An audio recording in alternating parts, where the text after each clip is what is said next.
The views and opinions expressed in this podcast do not represent the views and opinions of PodNation Media or any of its affiliated podcasts.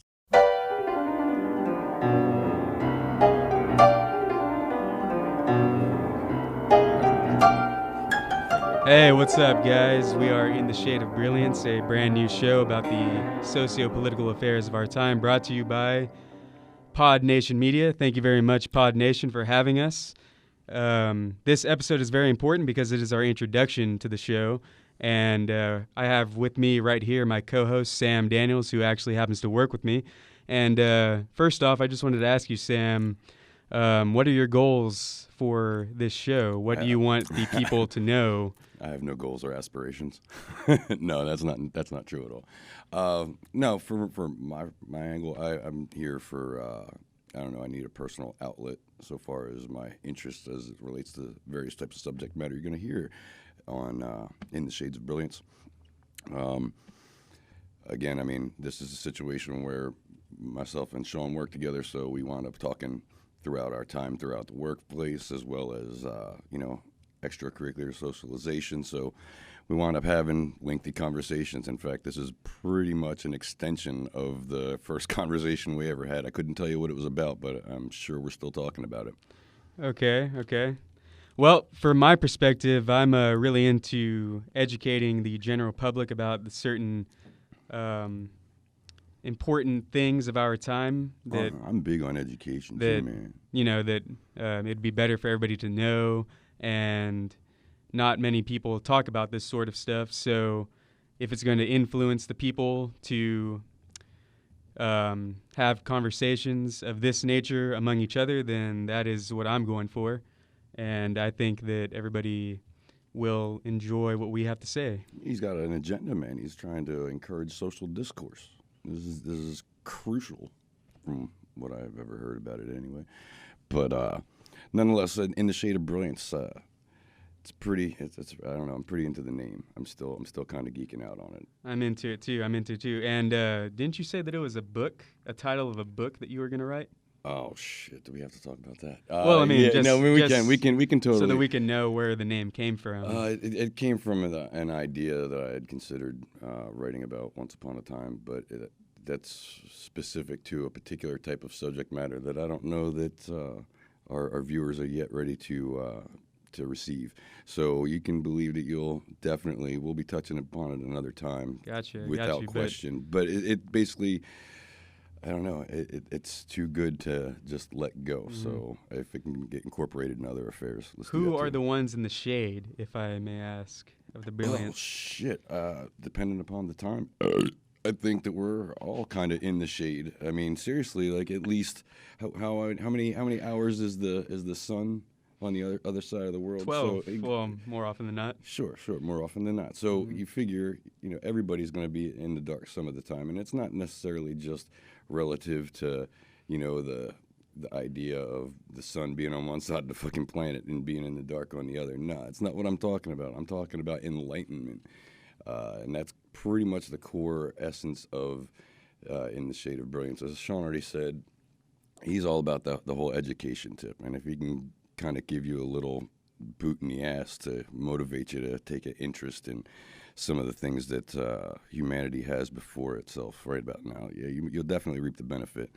I am in no position at this time to really tell you where I think it's going to go, because there's a little too much of a chaotic element within the daily headlines. Correct. Just for example, just this past week, so many crazy things have been happening and going on, and I had actually just gotten back from the Texas Democratic Convention about a month ago, give or take, and a whole bunch of crazy shit was happening over there. I got to see firsthand how the political system operates, but that got me thinking about the Republican National Convention that's actually going on right now, and apparently entire delegations of states were just leaving the convention, and they didn't even want to be a part of it, which just...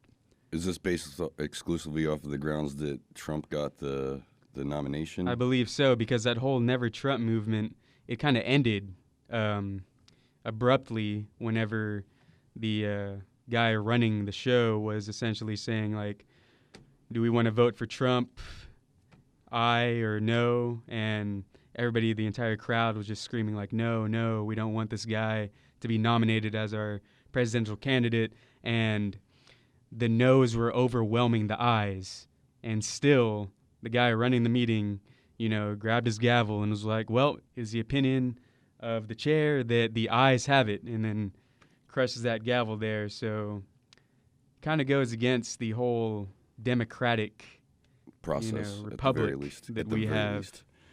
Well, I mean, shit, dude. Do you really, at this point in time, I mean, is it a surprise? Well, you're okay. And here's another thing. All right, so I don't know. Are they going to be able to see us on the first episode? I haven't.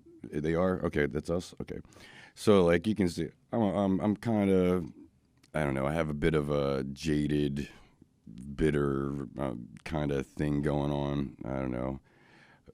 But he's far more idealistic. He's a lot younger, and he can, I guess, maintain those ideals, or has more of an opportunity to do so. He's pretty proactive too. So I mean, like, shit, dude, I never considered the idea of taking part in any part of the political process. But then again, I never really considered there to be any legitimacy in the political process to begin with. So why pursue it? That's part of my angle, but that's part of the interesting dynamic between the two of us, because we kind of, I don't know, kind of like swim around and round in various, I won't even call it an argument. And it's interesting that you bring up that, like, if it doesn't work, then why trouble yourself with it, which is like exactly what I think. Oh. Like, I came so to the we exact, so we agree? yeah. And then, well, like, shit, there you go. All right, I we're off to a good start. It's a, different course of action, so to speak, that we've taken. Start. So if I, believe like, hey, this shit doesn't work, like, I better go in there and do something. Man, we're gonna have to find some shit to argue about. Nobody's gonna listen. No, but yeah. So Trump's gonna be the Republican candidate, and Hillary's the Democratic candidate. That's what's going on now. I haven't been following the political theater. I know you guys are like, not you guys or you guys. I don't know, but I know a lot of people seem pretty preoccupied with it, and this shit it's unforgivably laughable. Like, I can't even humor it. It's not.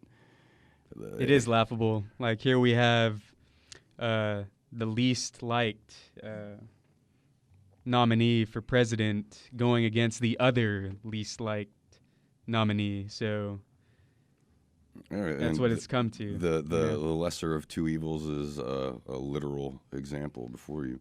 That's interesting they bring that up, because the whole politics of fear thing has been playing quite heavily into the American political system, and it has created essentially a duopoly of the Republican and Democratic parties, and they're in charge pretty much, and that's got to end. Like, well, I mean, straight up, it seems like it's a symbiotic relationship, man. It's one hand washing the other, more or less, and they both benefit by their colluded success in keeping the wool over the sheep's eyes, so to speak.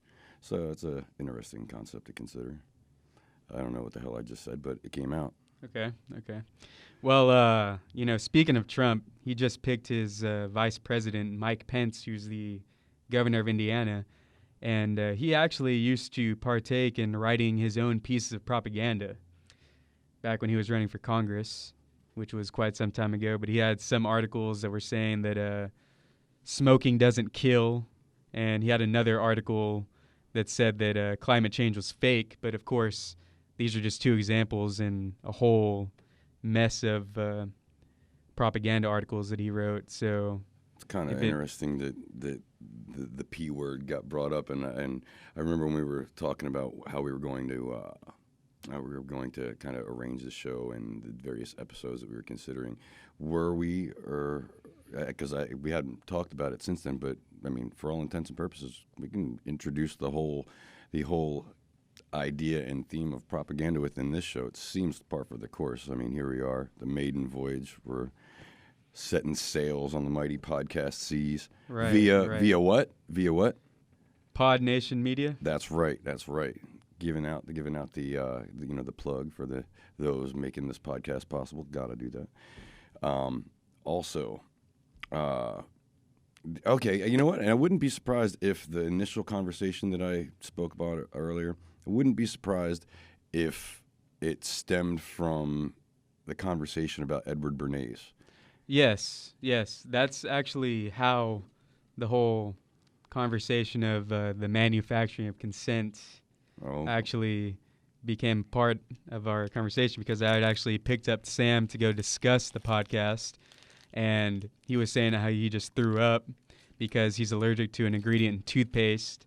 Fluoride? Is that what you said? fluoride. Okay, well, either ways, he can't find himself for some reason to get the natural shit, which, I completely understand, because, sometimes you're at the grocery store and you're just like, no, I want to get the pesticide-ridden vegetables. So either ways, he actually asked me, hey, do you know who came up with the whole 9 out of 10 doctors recommend that you use a toothpaste with fluoride? Because it's an effective decay-preventing dentifrice. Exactly. And he was like, well, Edward Bernays. And I was like, well, dude, that's the father of propaganda. He, one of his clients was the president back around the time World War I was going to go on, and he essentially was tasked with the job of making America believe that World War I is the way to go, and that we need to engage in this war to be the heroes and to spread democracy. And he did so with various images and posters and, the kind of stuff that they used back then. And we had just got into a conversation about this guy. And you were talking about different types of propaganda. You said there's like, because to be honest with you, I didn't read the book. I'm pretty familiar, in a very loose sense with Edward Bernays. But to say that, that I've read the book, that would be an absolute lie. Tell me more about what you were talking about, the different styles of propaganda, the white, the black, and the gray. Right. So white propaganda is propaganda that is released as propaganda. It is just blatant. That's what it's supposed to be. Like, think to the propaganda of Nazi Germany or any of the other fascist countries. Think about like some of that stuff in North Korea in modern times. Like, or even like the Uncle Sam, I Want You poster. Yeah, exactly. It's like created so that people know that it's propaganda. And then you have gray propaganda, which is masked propaganda. It's like supposed to be hidden. Just like, since we were talking about the presidential election earlier, whenever President Obama endorsed Hillary on Facebook, he posted a video to Facebook. That whole endorsement was gray propaganda. He was masking his agenda as, an endorsement. Got you. And so, all right. So what would be the black? The black propaganda? I'm not sure if there is a black propaganda. Oh, I thought. Yeah. Oh, I mean, it wasn't. But I mean, maybe you can come up with what the black propaganda would be. I don't know. I remember just from the conversation and the implication of grayscale came into play, and I assumed there was an extreme of both sides. But in any case, all right. So you just have white and gray and various, I guess, shades thereof. Mm-hmm. Okay. So after you go into gray, you're just in terms of malicious motivation and intention. You're basically just arguing degrees beyond that point, right? Sure, okay. Sure. So, like, Fox News would be probably consistent with more something like a white propagandist machine? Yeah. What would you imagine would be one of the more sinister or malevolent types of propaganda machines?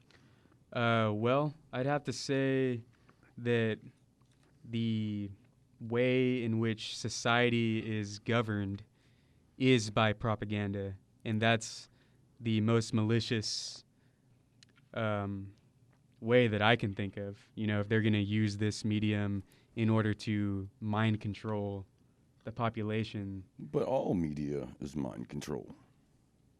I mean, even if it's just, and keep in mind, I mean, like the terms control, it doesn't necessarily mean like you're operating it like a fucking remote control drone or a plane or a RC car or something. Like, control could, pertain to distraction. It could pertain to,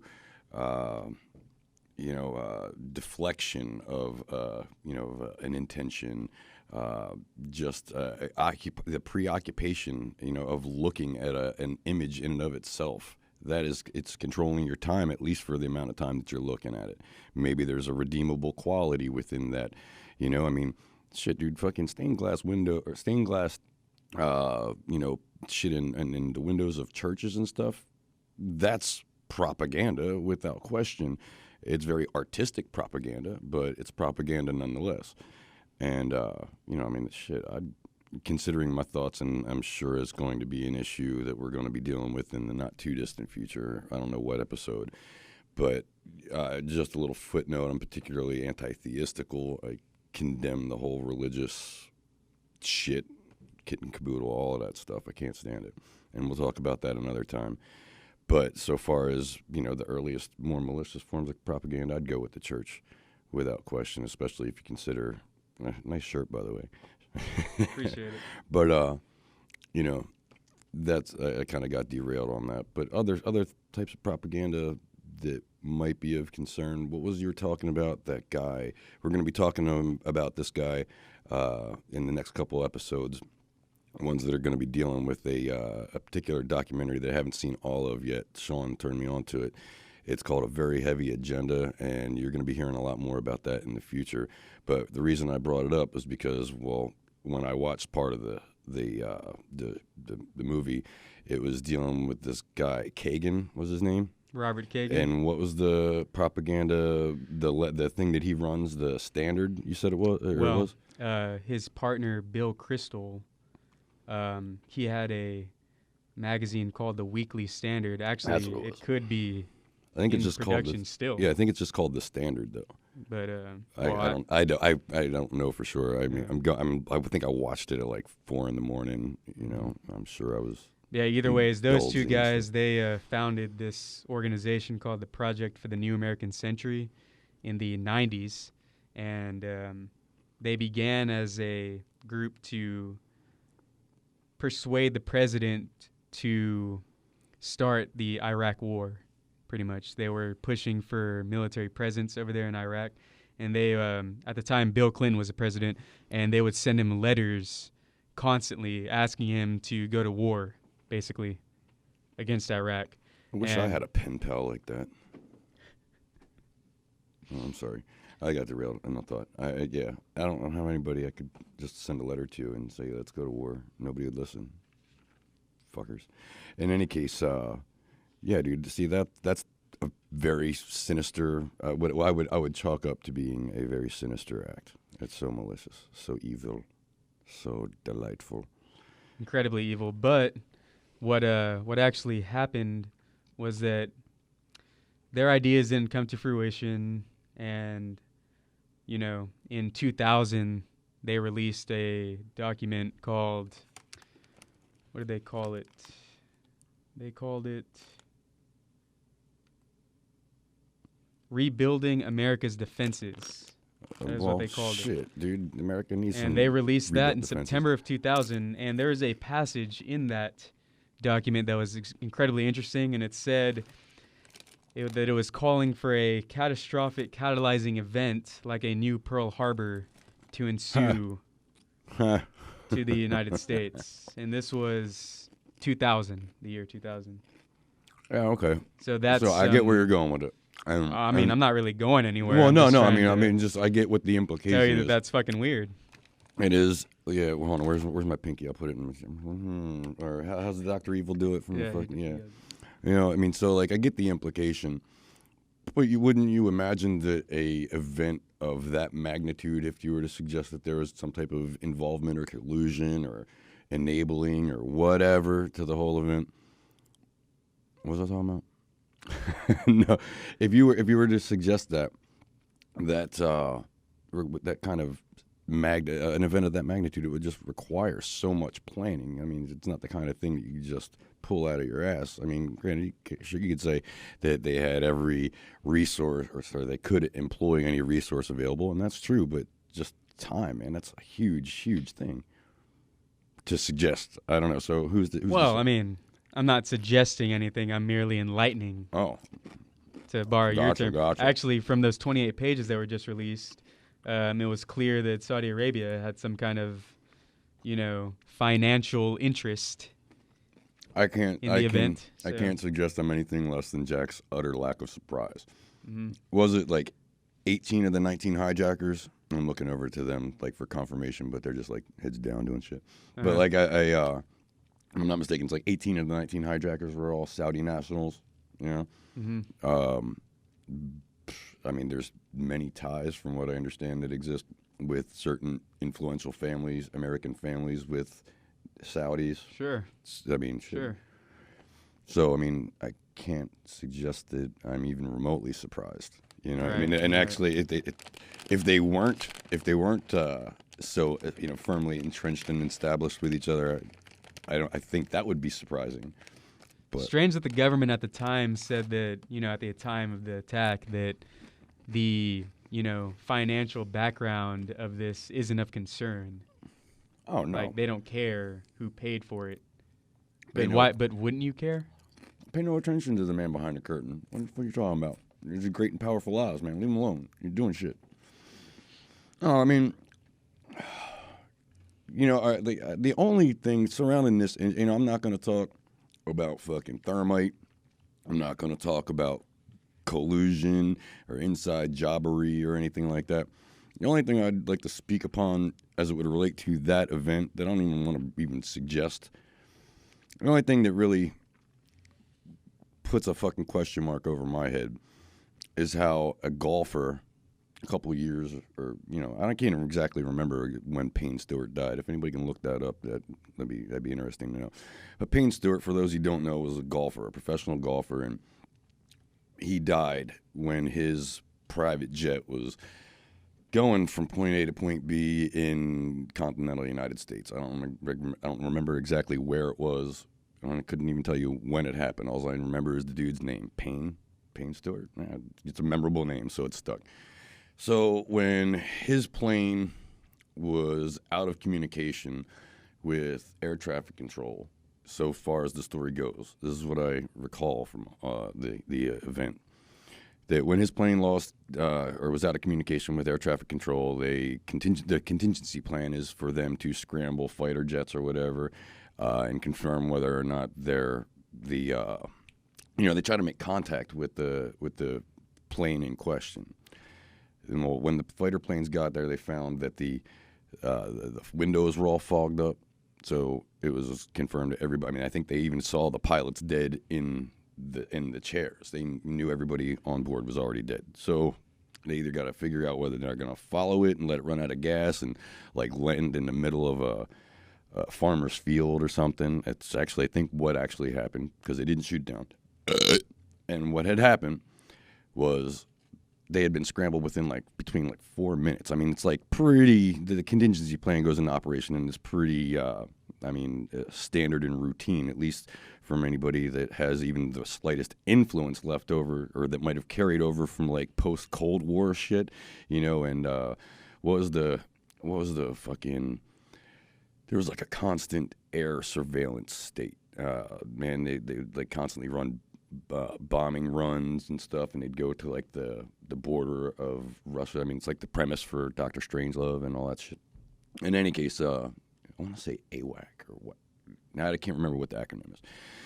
Point of the matter is, 4 minutes after being out of communication, and fighter planes are looking at the fogged up windows of Payne Stewart's private passenger jet. He's got some people on board with him. I don't know how many people went down with him, but he died. And those 4 minutes are pretty crucial when a private passenger jet can get intercepted. I'm sorry, I'm hogging up all the airtime, but when a private passenger jet can get intercepted within, a 4-minute window of time, and a completely packed jumbo jet, commuter jet, is, out of communication, not just once, not twice, not 3 times, but 4. I don't care what kind of drills you want to suggest that were being run that day. There's something to be said, dude.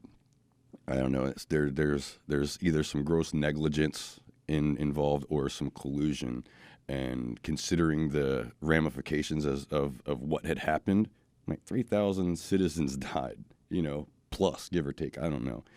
And for gross negligence or treason to be the reason, if that's the case, if you want to suggest that gross negligence or treason is the reason, I think both of them are, at the very least, not only should it be a capitally punishable offense, but that shit should be like live for all of the world to see, so long as those are the people whose responsibility it was to maintain our theoretical securities.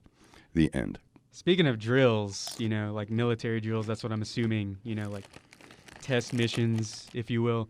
Can you believe that some of those people, those soldiers in Turkey, thought that was a drill? Yeah, the coup was a drill. I heard something about that. Yeah. I mean, I don't know to what degree it's true. I mean, and that's another interesting point to, just speak on for a second. Just like from media itself, the news periodicals and websites, that are primarily responsible for informing the public, and taking into consideration the primary movers of these media conglomerates and, individuals like Rupert Murdoch, who control something to the effect of like 3/5 or possibly more of the world's information.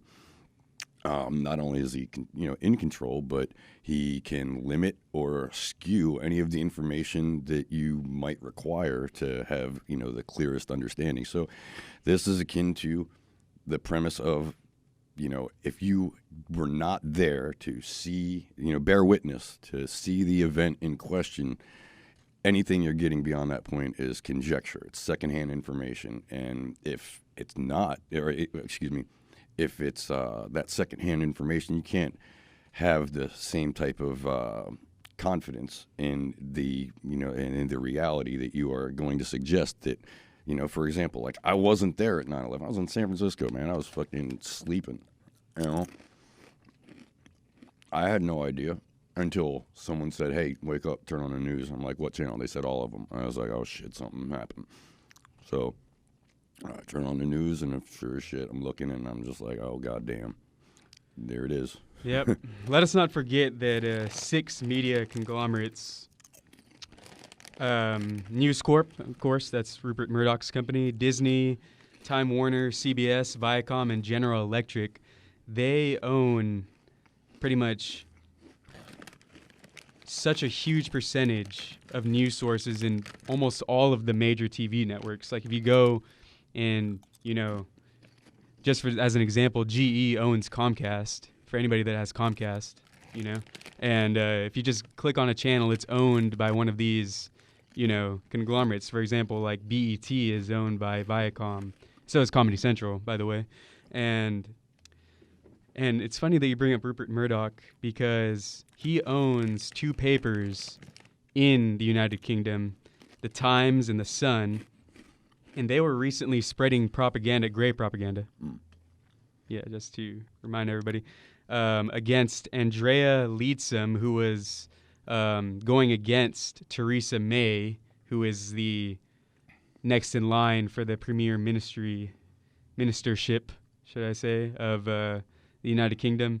And pretty much it seemed as if, to quote a campaign, one of the campaign managers of Leadsom's campaign, that the candidate's downfall has been less her own doing than a sort of coup brought about by a vast right-wing conspiracy of media barons, led by Rupert Murdoch, who published an onslaught of very often personal attacks from colleagues and journalists, And then, recently this lady shut Britain's climate change office.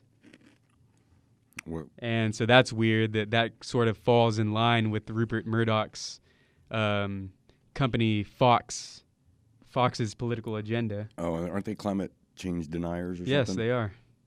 They are? They are? Mm-hmm. Oh, I don't watch this shit, so I don't know. No. I mean, like, you know who I watch? Megyn Kelly's hot, and who's the other chick with the nice legs? I can't remember her name. It doesn't matter. That's the only reason if that's all you're tuning into Fox News for. You probably both of them are on Fox News? I think so. Well, I mean, I know that Megyn Kelly is because of that whole Donald Trump. See, I don't even know what you're referring to. I just it's weird because go on YouTube and you see all these clips, and then they'll just show you some they'll show you some image from this, from this network that we don't even need to repeat their name. Fuck them. I fell out on that one, my bad.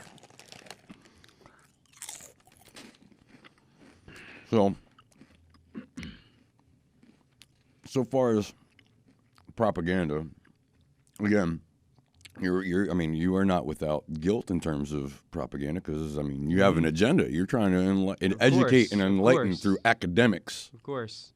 And, the very last paragraph of Bernays' book, Propaganda, he says, and this is, like, he wrote the manual on propaganda, and the very last thing that he has to say is, quote, "Propaganda will never die out. Intelligent men must realize that propaganda is the modern instrument by which they can fight for productive ends and help to bring order out of chaos." Ooh. End quote. Ooh, that sounds good. And so real quick, we're going to take a short break. Thank you to all of our listeners. And once again, let us remind you that this is In the Shade of Brilliance, brought to you by PodNation Media.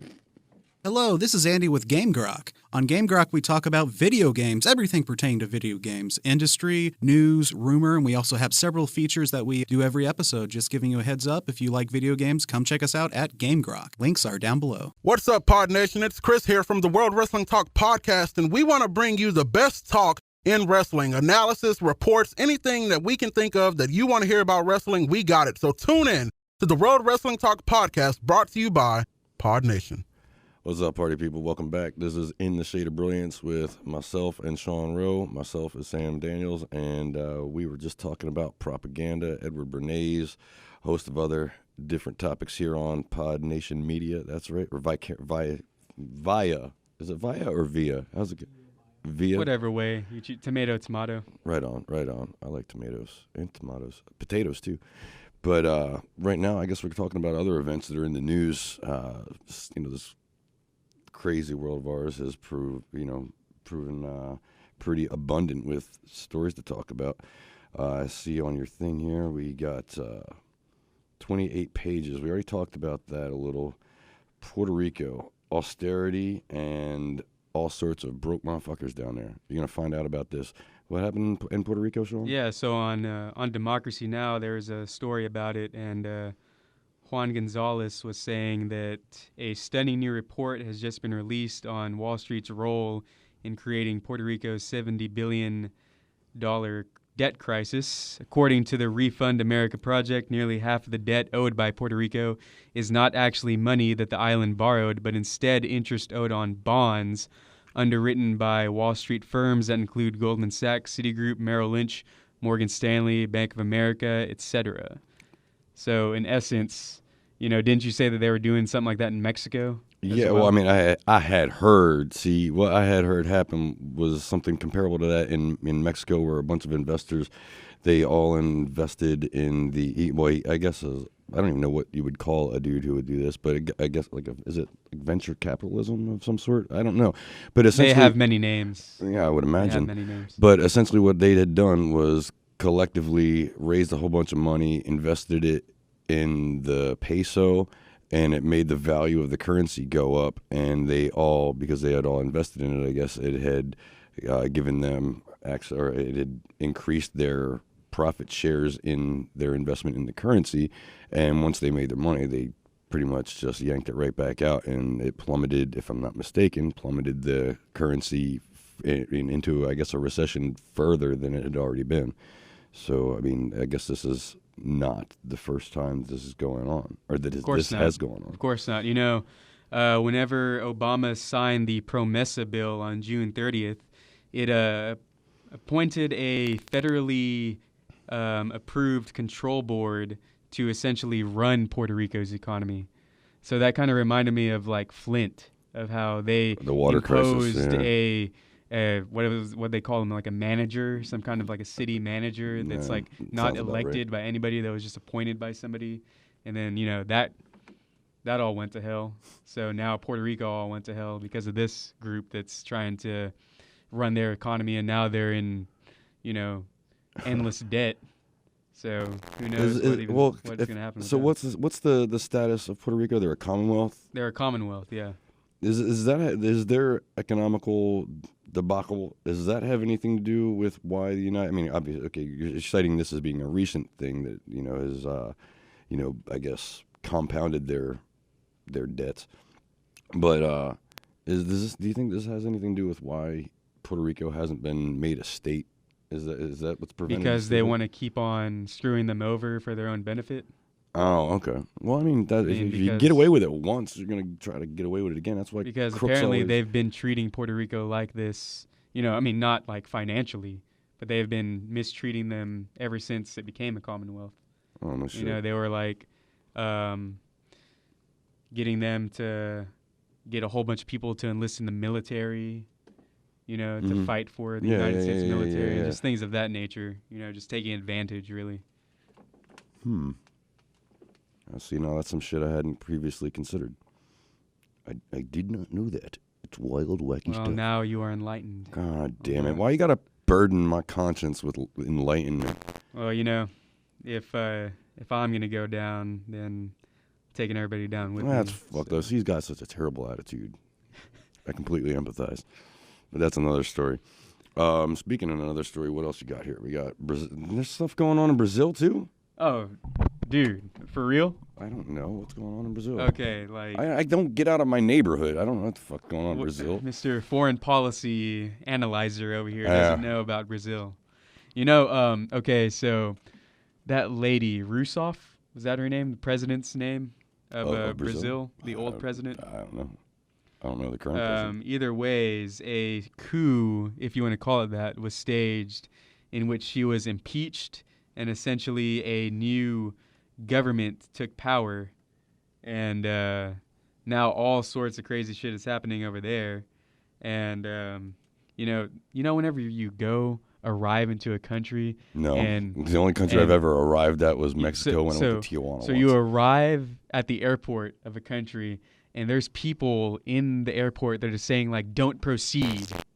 Stay where you are. In fact, go back, Like, don't come to our country. One group had a big-ass sign that said, welcome to hell. And that's funny that that's going on while the Olympics is going on. Isn't that weird? Interestingly enough, and oh shit, you're going to get a fucking tirade out of me on this one. Or a tangent, rather. Okay, so you like watching quality cinema.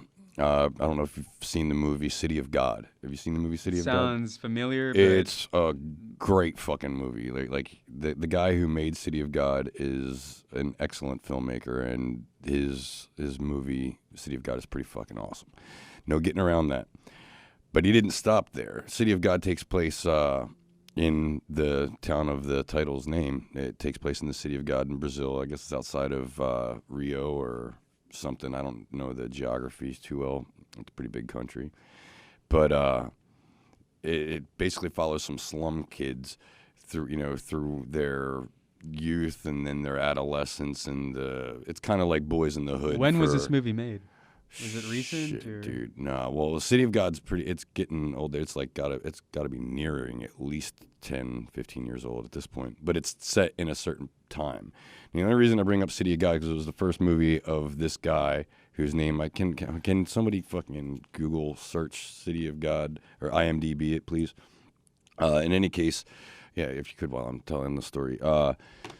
So this guy, he made another movie. A couple other ones actually, but this one that I'm talking about is called in I guess Portuguese it's called Tropa de Elite, and it is basically roughly translates to Elite Squad.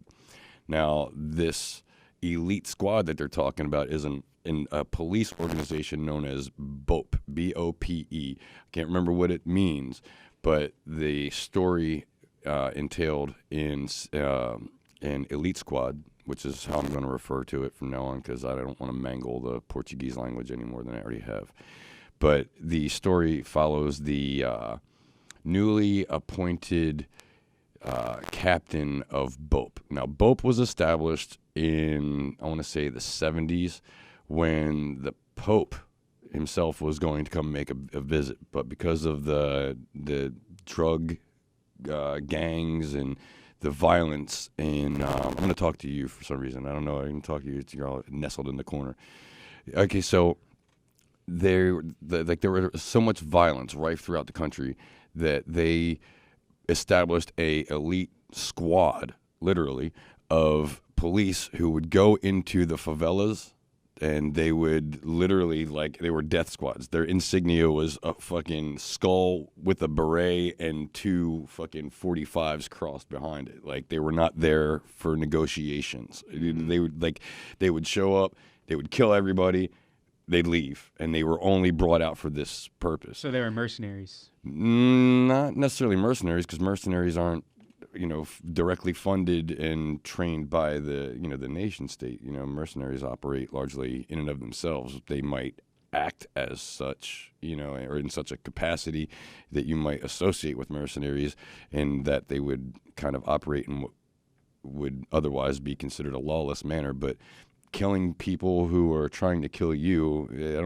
I don't chalk that up into the same type of moralist, moral flaw or anything in anybody's character. But if I could, Tropa de Elite, last time I'll say that, Elite Squad, it follows this guy now throughout his experience, and he has to pick from the member of cadets who are trying to get in and train them and get them acclimated towards, having to operate in such a capacity, because not everybody's like cool with it. Like, there's like a lot of illegitimate killings that does go on, but theoretically it serves the ultimate purpose of being enforcing peace through the superiority of firepower. And I guess they were able to do so because the Pope came and there were no incidents, right? Well, lo and behold, right around the time that I found out about this movie, interestingly enough, I was told about this movie by my uncle's wife at the time, who was from Brazil. So she was quick to mention, when I was talking about City of God, she was quick to mention this guy's next movie. And well, lo and behold, right around the time I go online and illegally watch the movie in question, I would, no sooner was I done watching this film, I just happened to go on to whatever the news sources that I was checking at that particular time. What gets reinstituted for the purposes of the Pope's revisit, and it was we're talking 20 years difference in what I just watched in a cinematic narrative versus that was based off of a reality from the 70s, and here it was like 2008, 2009, and the Pope's getting ready to come visit, and well, lo and behold, they employ the same group. It's not like they've been disbanded. In fact, they've gotten bigger because the issue's gotten bigger. One last thing I want to say about this, and I thought was kind of interesting to find out. The death squads exist right now. That's what you're saying. If you typed in, well, I mean, Google at least search, in 08 or 09. At least BOPE. Gotcha. BOPE.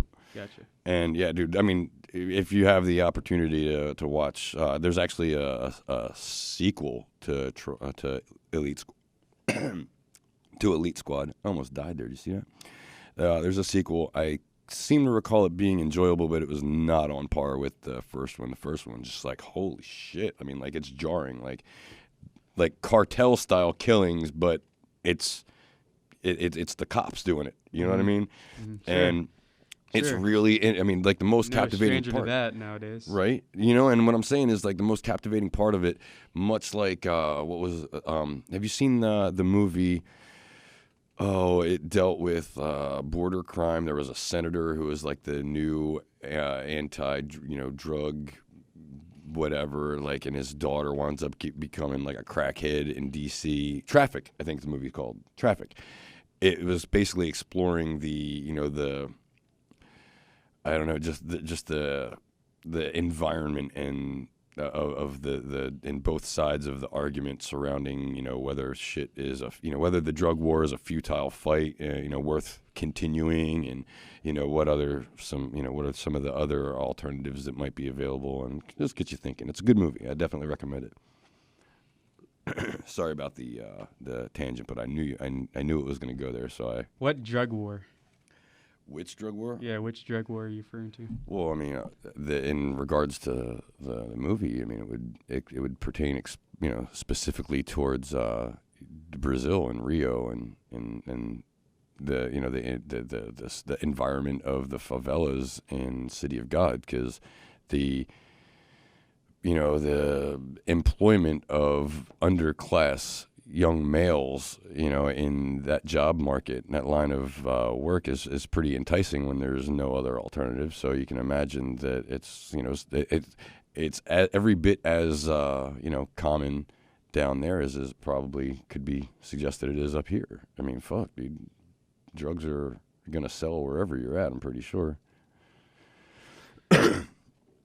But nonetheless, good movies. I definitely recommend it.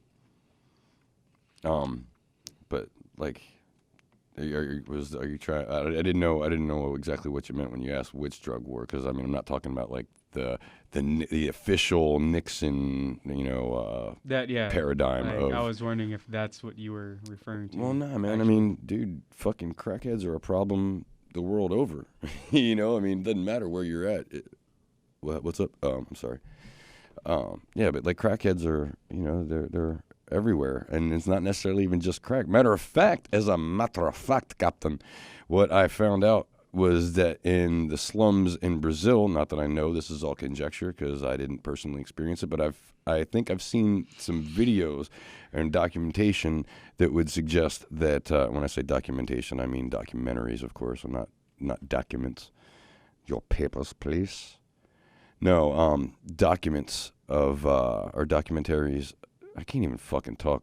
I'm in the wrong business, right? But documentaries that would suggest that drug dealers in South America and Brazil specifically, they don't like crack. Like, they don't sell crack. Maybe they're selling heroin or something, but from what the argument is that crackheads are too far gone to the degree where they can't be trusted to not snitch on you. So there's no point in putting someone in a position where they're going to wind up snitching you out for whatever, or they steal too much shit or whatever. They're just too much of a variable of unknown value so far as like your day-to-day life. I guess if you're operating in that type of environment. Again, I don't know. All conjecture. Do you think that drugs play a part in, the whole notion of, manufacturing consent, if I may use that term again? There's, alongside, TV and imagery and stuff like that. Do you think that that's another method that, subdues the people in order to get like the no question. The one percenters to do whatever they want and to rule the world, essentially? Yeah, I mean, again, and this is definitely going to be a reoccurring subject matter. I mean, not just talking to you, I'm talking to those out there in podcast land. I mean, the idea, what the fuck were we talking about? My weed's working. I was just asking you if drugs also... Oh, yeah, exactly. Well, you see what just happened now. I might be a personal fan of it, but that's not to say they don't have its side effect, and part of its side effect is I got rampant fucking short-term memory. And that was just a readily available example of... But, don't blame him. He has Lyme disease. I do. So. I do think I did. My dog did too, and I think I got the Lymes. But that's not my focus. What was my focus? My focus was is it mind control. Yes, it's definitely part and parcel to a greater problem. Granted, I mean, but it's not just limited to weed, and I'm not going to be... I'm not going to be a one-sided advocate because, that's just not how I roll. I try to be as objective as possible. And part of my objectivity is realizing that there's some substances that are far more harmful that are legal. My cigarettes that I love so much, they're going to fucking rip my throat out. I'm sure of it, unless I do something about it beforehand. I'm going to talk about that another time. But the idea that... Dude, just the okay. Look, I mean, I'll at work if I got to go outside to smoke a cigarette. Well, because I can't smoke while I'm working. If I was working on a fucking construction site, nobody's gonna give a shit if I'm in the, in the dwelling that's still in the process of being framed out, and I got a cigarette in my mouth and I'm smoking. It's not interfering with the flow of productivity, right? I'm not being a hindrance, But like, say for example, somebody's like.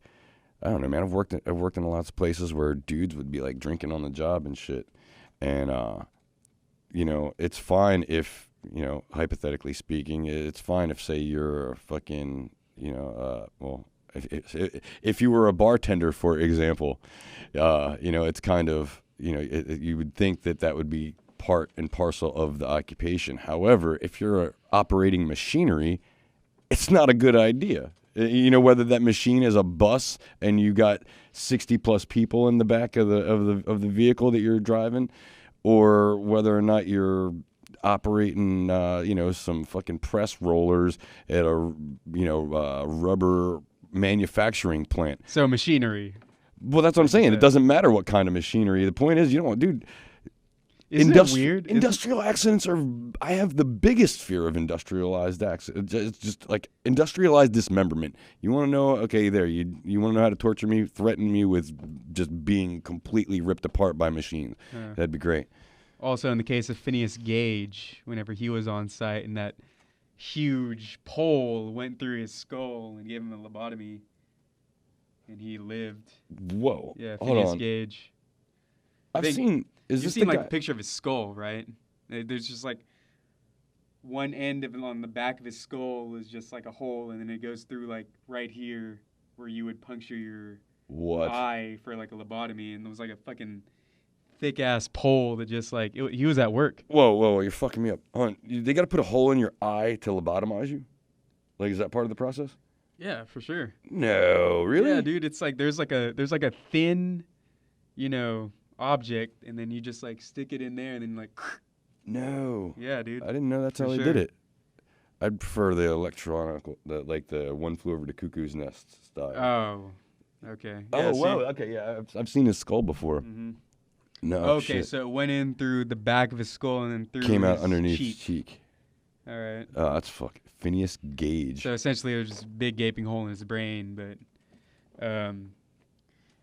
either ways, I was going to ask you, isn't it weird, though, that alcohol, like you were just saying, alcohol on the job, isn't it weird that that's legal and that that's, like, so widespread when it's, like, the most dangerous drug of all? Man, that's strange. It's kind of like cigarettes, too. Isn't that weird? Sure, and there's no argument, but that's, okay, I mean, but if that's the... And this is, I might get tangled here playing both sides of the devilish advocation, but like the idea that, okay, yeah, they're legal, they're harmful, but that if their legality and harmfulness is the only argument you might have against, say, like the legalization of meth, I don't think that's a very strong argument. You feel me? Like. Mm-hmm. There's like, sure, cigarettes, if me smoking them is going to most directly affect me.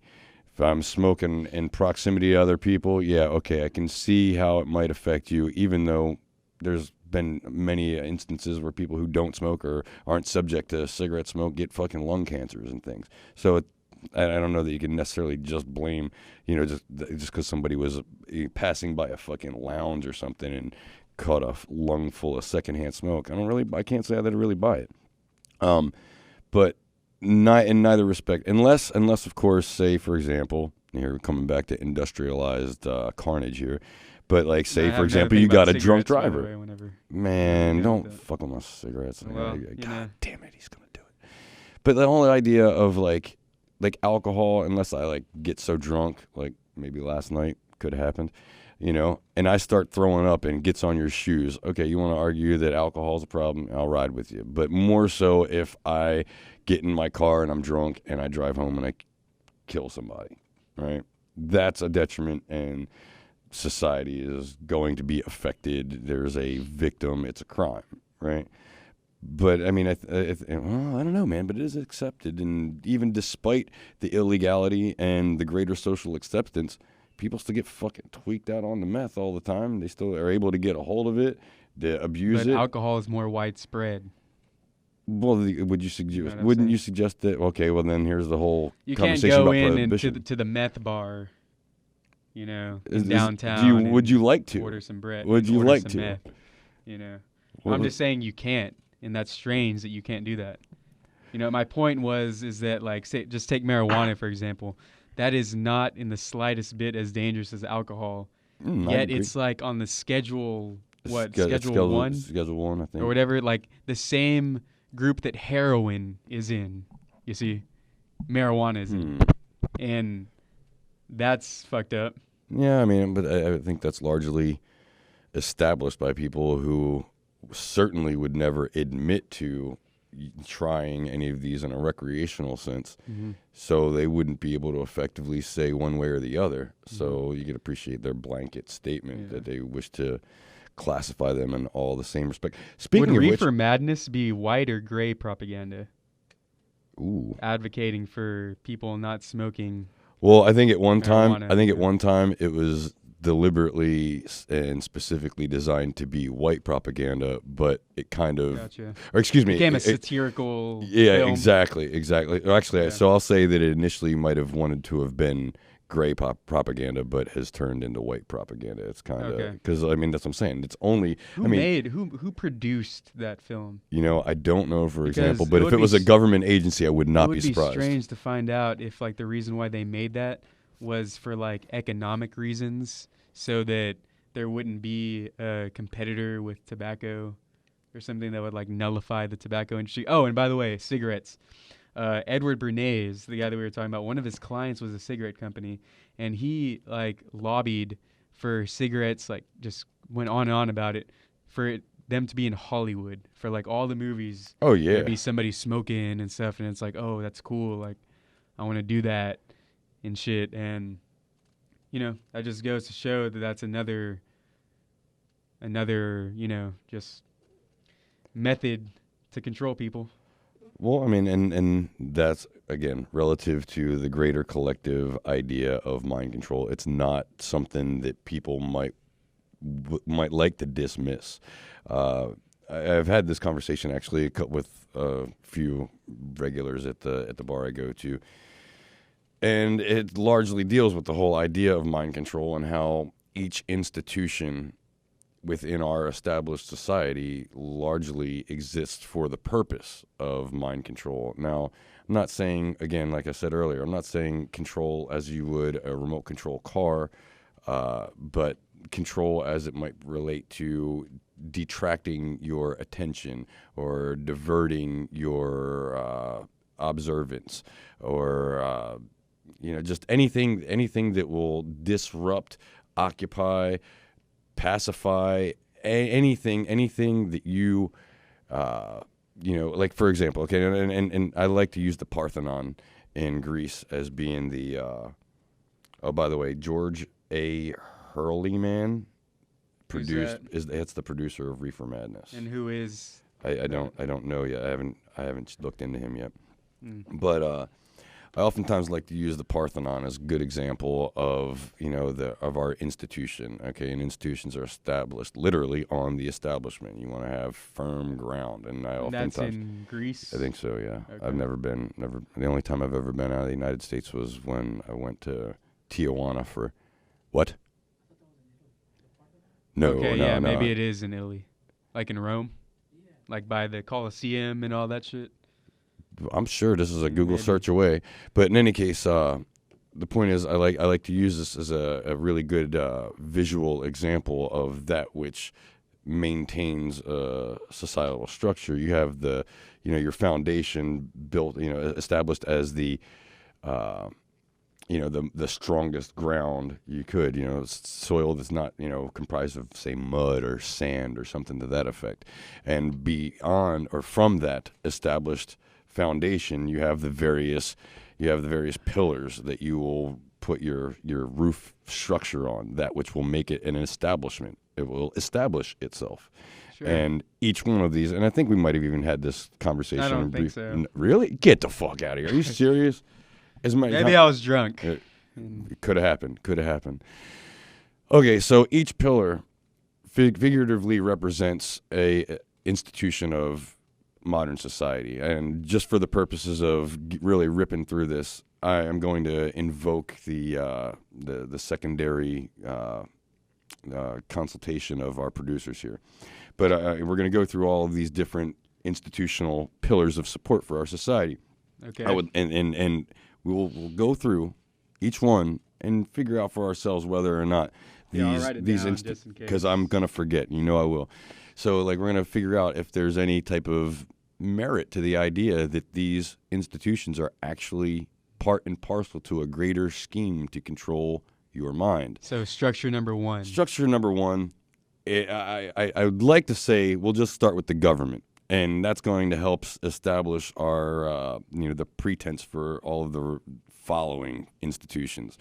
So all the next All of the ones next are ones. merely subcategories of this? Well, okay. Is that what you're saying? No, I'm not saying everything's a subcategory of government. I'm saying the government serves, we'll just say that would be like the keystone, the cornerstone of the establishment. And flagship. The flagship to my argument, at the very least. And the reason why I'm saying to the argument, and it's not even an argument, this is my premise. And my problem is I haven't been able to argue myself out of it. So I'm encouraging and defying anybody to argue against this point. So the reason why I chose to go with government first is because it literally tells you, if you break the word down, it literally means to govern your mind, to govern, to navigate, control, direct, steer, that type of control.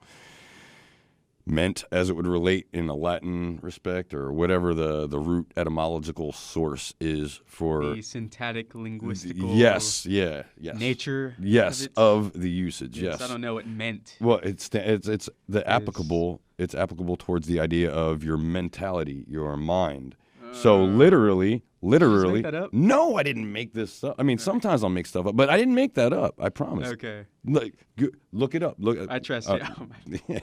No, but what I'm saying is, okay, so if you can appreciate that the cornerstone, the meaning, the root meaning, the etymological root of where we're coming from is all about controlling the minds, and it's not too far of a, and I'm not asking you to make a leap of faith. What we're in terms of this motherfucker talking about enlightenment, well, this might get some sparks kicking around and maybe some embers burning up in your brain pan, man. I'm saying that government is the cornerstone, and it is like the continuity of influence on the social body that, and it more or less is replacing what the church used to do. And if you don't think that the church's job is, and granted, I mean, non-theists, in the room, by all means, chime in. If you don't think that the church's role is to control minds, I don't know that. I don't know that you're playing with all of your cards. But that's another story. I again, I'm big anti-theist. I can't get into that at this very moment because that's a whole fucking can of worms. So all right, so we got government and we have the church. So the institutions of government and church are both exclusively. I thought you said there was 5. Then. No, there's not just 5. There's way more. In fact, I'm kind of like trying to get people to just throw them out at me because public relations. Well, that's definitely PR as it relates to propaganda and advertising and education. Mm-hmm. But I don't want to get too off. Like that's like a subcategory. Like you could apply PR to the church. You could apply PR to the government. PR, it could be applied to just about any institution. Guess first you would apply it to the church because that's where the word comes from. The school of propaganda comes from the church? Catholic Church. Did it really? Yeah. Well, that doesn't surprise me because you know what other words came from the church? You know what other words? Government. You know what other words came from the church? Belief and faith. I've had this conversation with many folk in the past weeks. Those words, etymological roots, man, where they were first employed and they came into the lexicon. So sure. So belief and faith just happened to be 2 of these words.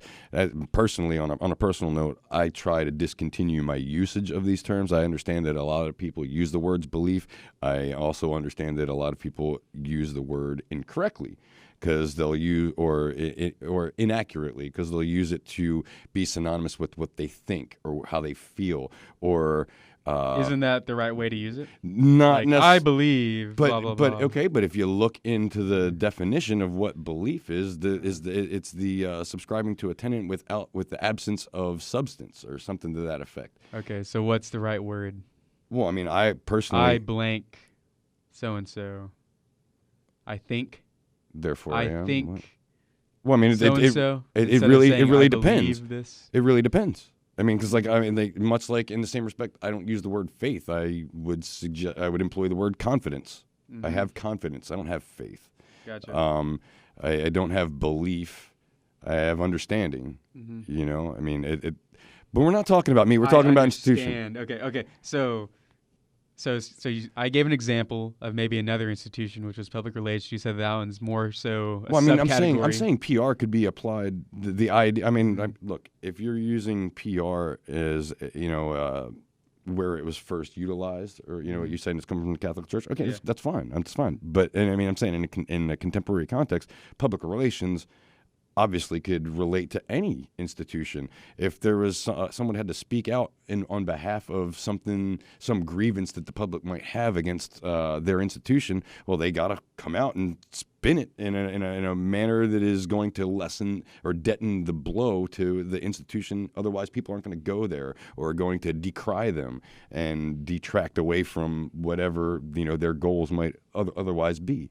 So, I mean, I'm not saying that PR as it relates to the church is not valid or anything. I'm just saying that PR in a modern context could apply to all of where we're gonna go. Because I already know. I mean, if we haven't had this conversation, it really surprises me that we haven't.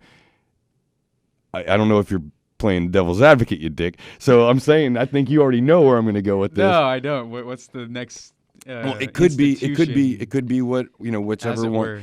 Okay, so I usually, like I said, like to start with the government and go into the church because you can already relate, and you can also see, despite the separation of church and state, you can also see how these two institutions are supportive of one another. Think of the types of support systems that might apply to the framing of a bridge. I mean, like there's different. You feel me? So there's different points where all of the weight is focused, and that way they're able to evenly distribute its weight and for optimum structural integrities. Right? Suck on that, motherfucker. Well, I'm sorry. And for aesthetic purposes. For aesthetic purposes, yes. Well, some of it's for aesthetic, but I mean, okay. This is a long-standing question that I have within myself. Surely. I'm big on substance as opposed to aesthetics. Granted, aesthetics are pleasing, me personally, but wouldn't you agree that substance is largely going to override? Obviously. Okay. Just putting that out there, just establishing for our viewers. But okay, let's think of some other institutions and listeners. Listeners too. Yes, viewers and listeners. Can I do one of these? Can I do that? Can you still hear me? Well. Awesome. So, okay, we got government, we got the church. Let's just go and rip. I'm just going to. So, guys, I also want to make sure you all. Oh, economics. Okay, I thought you were giving me, hey, we need to send a shout out to PodNation Media. But yes, economics is definitely, because when you take into consideration a very, very pertinent phrase given to us by none other than O'Shea Jackson. Who's O'Shea Jackson? Either you motherfuckers know? You don't know. It's Ice Cube, goddammit. And he said, I got my mind on my money and my money on my mind, and that's a testament case to my point. Money, the banking, that institution. Now we can move on now that was, I don't think there's any contest. I don't hear anybody arguing. Yes. Okay, Proceed cool. with. All right, so money. what's another institution that might very well be relative to mind control? Well, off the cuff, I'm just thinking education. We're shaping. Sure. Oh yeah. The textbook companies are largely owned by those 6 conglomerates that I actually don't even get me started. Yeah. I have such a grievance against that? Hair Course Brace Jovovich. Oh, you know what else pisses me off? What? Tell me. Fucking okay. So UH, where I go, they got a whole bunch of money recently, and they built like a new football. They remodeled their football stadium, right? And then recently, some other rich dude gave them money to like remodel their fucking basketball court and shit. And it was like, you could use this money to hire like professors. You know what I'm saying? Or like, you can use it for something that actually matters and not bullshit. You know, it's funny. I had a conversation. Oh, and all the textbooks companies like have a whole bunch of bullshit in the textbooks too. Oh yeah, you know what? I'm gonna piss off a lot of my fellow statesmen now that I'm officially a Texan. But y'all got some crazy shit going on trying to suggest that Moses is has got something to do with establishing the fucking. What was that lady's name? I don't know. It's not she just. almost It's not went on the school board. I thought that was she in and of She's herself. not in it But because she didn't make it. She didn't get elected. She didn't. But didn't the idea that Moses or whatever be partially suggested to be a founding father or something? Like, I can't remember the fucking story. No, they're trying to suggest that that's the same person that was saying that. It is her? Yeah, that lady. I forgot her name. Well, she doesn't deserve to be remembered. Fuck her. Yeah, exactly. So what I'm saying said that Obama was like a crack dealer, and that's how he got the money for law school or something. Really? I don't even fucking know. Like, and the reason why fucking dinosaurs don't exist is because they didn't make it onto the ark, right? Like, they didn't fucking make it, and like. I don't know about you guys. I think that might be what happened. And yeah, well, she said that if it did happen, that they were lucky to find eggs, and that's how they were able to fit on there because they're like, all tiny and shit, but whatever. Dude, that is such a fucking convolution of logic. Like, again, willful ignorance. And unfortunately, well, I don't say it's not unfortunate. I don't have a vested stake in the outcome. I don't give a shit what happens. You guys are going to blow yourselves up, and that's fine by me. Religion. With what? Like nuclear weapons? Sure. I don't care how you do it. I'm going to be around. Oh, okay. I love George Carlin. I can't tell you how much enthusiasm I have for his memory. And if you guys don't know who George Carlin is, please seek him out. Look into his stand-up comedy shows and stuff that he's done, because there's such raw and pure brilliance in a lot of his comical philosophical presentations. The dude was purely a fucking genius. Ranks right up there with Stanley Kubrick. If I had a hall of great humanity, if I was like the guy that said, hey, only awesome people get to go and be recognized in here, like George Carlin, Stanley Kubrick, Tesla, and like, who would be another one? Einstein? I'm not going to put Einstein on par with Kubrick. No, I'm fucking with you. I'm fucking with you. Messing with you. Sorry, I got a potty mouth. I'm totally getting, but yeah. So Hall of Great Humanity would definitely have George Carlin, but I'm kind of getting derailed from the whole institutions. The institution. Mind control. Yes. Okay. So one just real fast. I just want to interject before you get into the next topic. Textbooks. We're talking about textbooks. Right? Oh, that's because school. We got to write down. School. Oh yeah, that's right. Education was the fourth institution. So definitely controlling your mind. So in Texas, for like the grade school textbooks, there's like a certain textbook that was essentially writing about Mexican American heritage, and they were misrepresenting that group of people by saying that they were essentially out to destroy the economic system. They were out for. They had negative, aspirations when it came to the United States government, and the people that did this were all white, by the way. All white, and they were the ones that wrote this, and they were supposed to be like experts on Mexican American studies and cultural studies and whatnot, and they just got that shit wrong, and that kind of shit is published. You see. I mean, I'm largely unfamiliar with this group. I have no idea, and but that doesn't. While the implication of the statement is it's the Texas State Board of Education that's allowing this. Oh shit! All right, well, man, I don't know. Again, I'm thankful I don't have a stake in that outcome. That's what I'm saying. And I'm able to maintain my indifference, because if I cared, I would probably be a very hateful person. And not necessarily because I would choose to be that way, but because, there's kind of like an interest on an interest on the part of others who have chosen a side of some sort, and they want you to choose one. And it seems like in a lot of cases, they kind of want to provoke you into being the opposition just so they have an excuse to punch you in the nose. So the fifth institution would be. Oh shit! It could be. I mean, dude.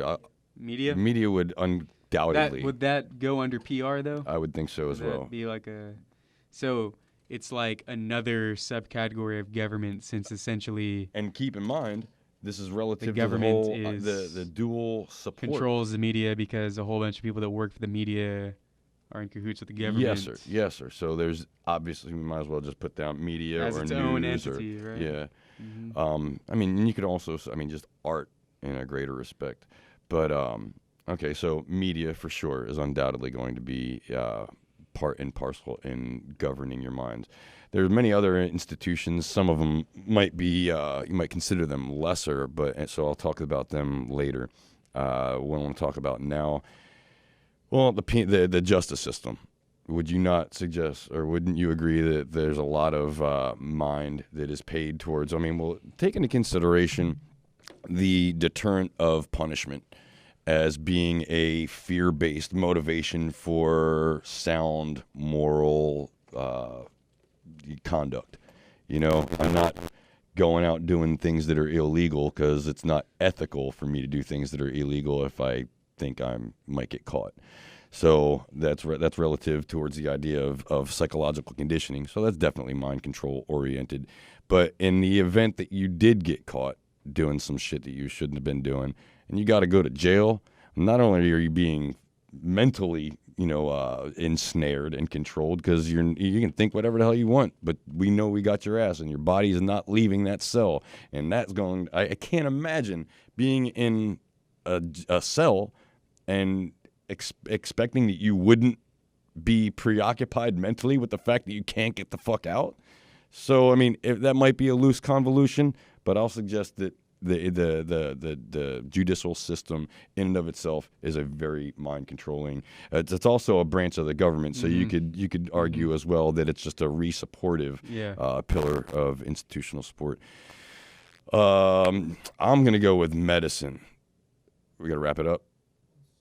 Okay, I'm going to go with medicine. I'm going to talk about the idea that the institution of hospitals, the institution is primarily there to appease your mind. If they have the cure for your cancer or whatever, well, guess whose mind just got alleviated of much stress? Exactly. I'm not gonna. I don't want to implicate anybody in particular, but when my dog was sick, she was dying of congestive heart failure, and I was going to have her put down.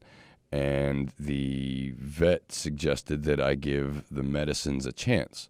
Well, when I gave the medicines a chance, and my dog died the next day, and who knows how she felt when she died, I can't say that I know because I wasn't actually there to watch her die, and I'm thankful for that.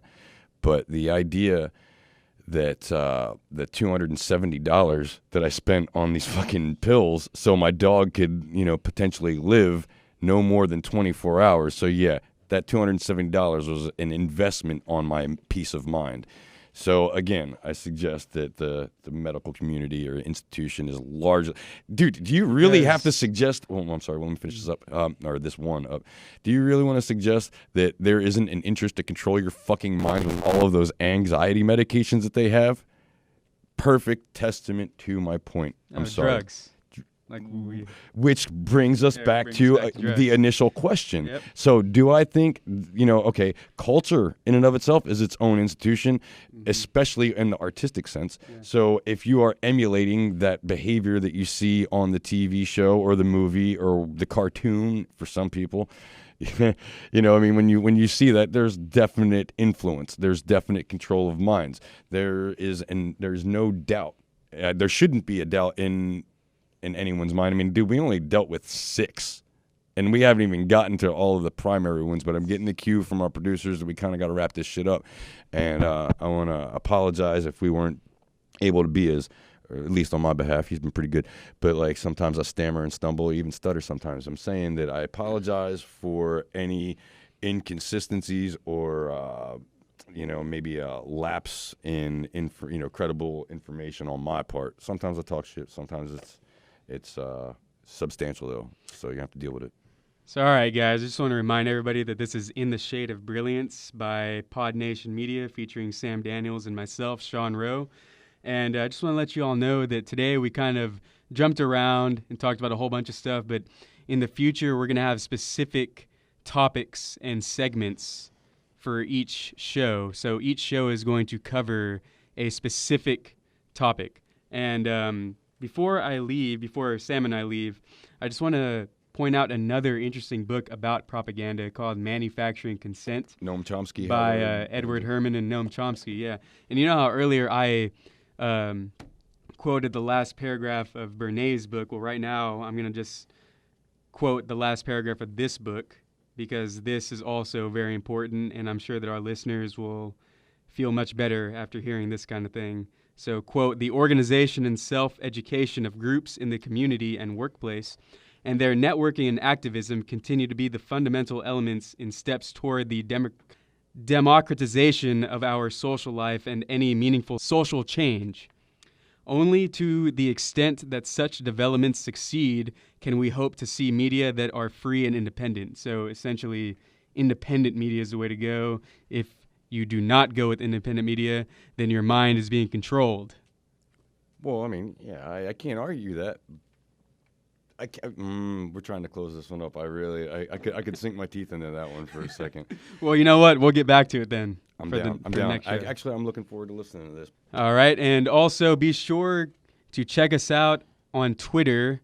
And our Twitter handle is ITSOB podcast, all one word. And our website is intheshadeofbrilliance.org. We're working on setting up a Facebook page, so tune back in for that. But guys, I want to thank you guys for listening. Friends, family, countrymen. See you next time.